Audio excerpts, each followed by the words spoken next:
Hey guys, Chad here from Take It or Leave It Reviews, here to talk to you today about a little movie called Speak No Evil. Now this movie, it premiered on Shudder's 61 Days of Halloween event. A couple of the movies that I reviewed for this event include Who Invited Them and Saloom.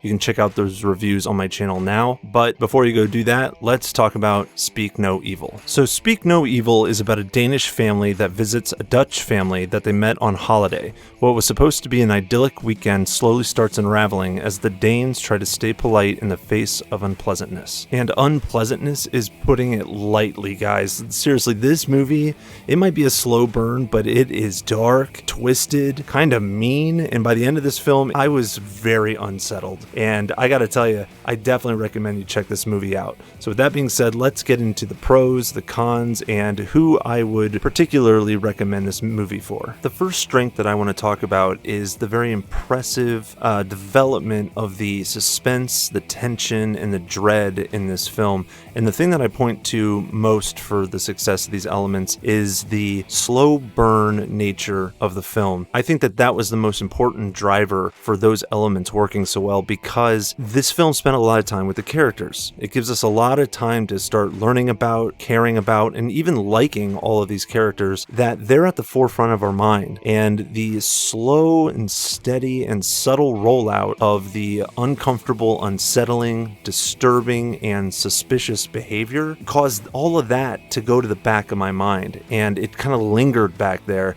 and I could never quite put my finger on what felt wrong. I just felt like something's wrong underneath the surface of everything.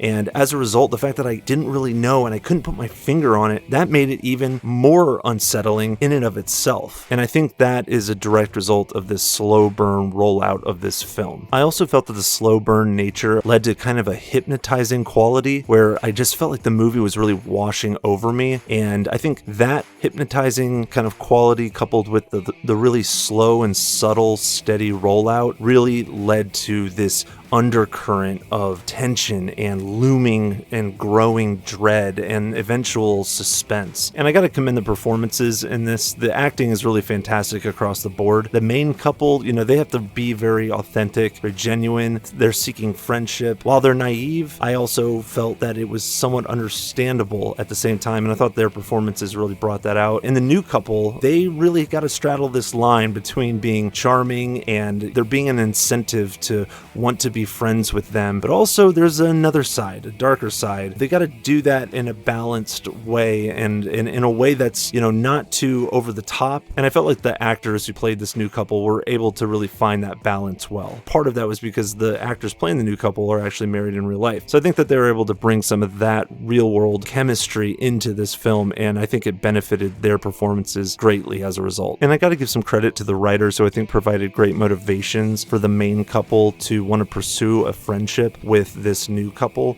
I thought that the husband of the main couple, he seems a bit lost. He seems like there's some things missing in his life, that life hasn't really turned out the way he hoped it would. And I think he sees this new couple that he admires, he finds them charming, kind of wants what they have as a family. It makes sense that he would then pursue this friendship because he kind of aspires to be like them. Louise, his wife, who I think is a bit reserved and a little bit hesitant to pursue this friendship with this brand new couple that they don't really know at all, she's willing to go along with it because she sees this kind of hole in her husband's life, and she thinks that maybe this friendship could fill some of those gaps. So she's willing to go along with this for him. So those are some really good motivations that make me go, yeah, I get it. I see why they're going along with this and they're pursuing this. Makes sense to me. But I've been talking a lot about the friendships and the kind of bubbly side of this film. We got to get back to the suspense and the tension and all that stuff.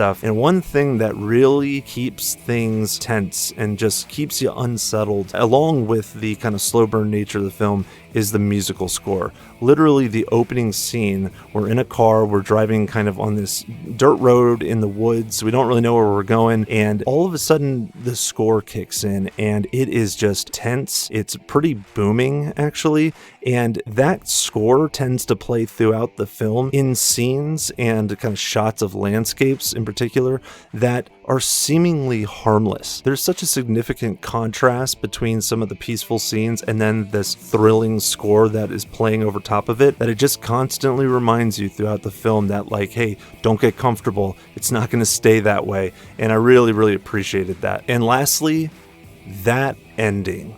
Holy hell. Seriously, that ending rocked my world. It gets dark, nightmarish, horrifying, and even mean. It left an impression on me. It affected me in a way that I'm not sure a movie has affected me, maybe even since Nocturnal Animals. That movie really rocked my world and disturbed me, and in this movie I felt very similar. And I really appreciated the dichotomy between the slow burn nature of most of the film and then this kind of sudden ramp up to this really nightmarish and horrifying and mean-spirited kind of intense ending. That dichotomy was really cool, and it just was such a different shift and kind of pivot to that area that caught me off guard and kind of shook things up, and I really appreciated that. That all being said, guys, I do have a few pain points with this film, starting with the motivations of the new couple. As I mentioned earlier, the main couple's motivations I thought were very well written. There were goals, and there was a why behind the goals of the main couple. Here, with the new couple, their motivations, there's goals, but there's no real explanation for why those are their goals. What's driving them to accomplish those goals? I just didn't really get that, and I felt like that was missing a bit. And the revelation of the new couple's motivations, their goals, their history, once we get a better understanding of what's kind of going on, it just was a bit disappointing. It had a bit of that Lost effect where, you know, you're making predictions along the way, and then the ending turns out to be one of your predictions, except it's one of your predictions from a while ago, and you've moved on to cooler, way better predictions that are more exciting and interesting. So it's just kind of disappointing in that way. The film also had one of those tropes that are generally associated with haunted house movies where, like, the family doesn't leave and you're like, what the hell are you doing? Just leave. I think that this trope exists in this film when it comes to the main couple and them leaving or fighting back. Like, at some point, you just gotta do something. To be fair to the writers,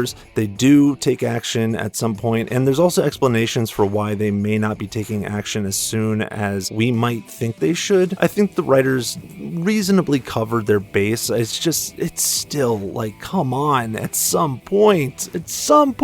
And lastly, and this actually was an important thing that stuck out to me on my second viewing of this film, the motivations, while I did appreciate them for the main couple, I do think that they're juggling one too many motivations. At a point in time, it's difficult to determine whether they're staying from a compliance perspective, and that's kind of a motivation, just our human nature to comply, or if it's because of like relationship struggles and aspiring to solve some of these things. I just feel like some of the motivations that are introduced, there's just one too many, and they kind of cannibalize each other at a point. But at the end of the day, I think that this film is a very good film that has great writing. The direction to take it as a slow burn with a really fast ramp up at the end was very interesting and stimulating. I think that the performances are excellent across the board. I do think that the writers, to their credit, try to dive deeper with the characters, and that's a big positive on the one hand. On the other hand, in their efforts to do so, I think that they have a few missteps from my perspective. And between the slow burn approach to the film, coupled with the musical score that never let us forget that, hey, things are not as they seem, by the end of this film, those things combined left me affected. I think that this film contains elements of Nocturnal Animals,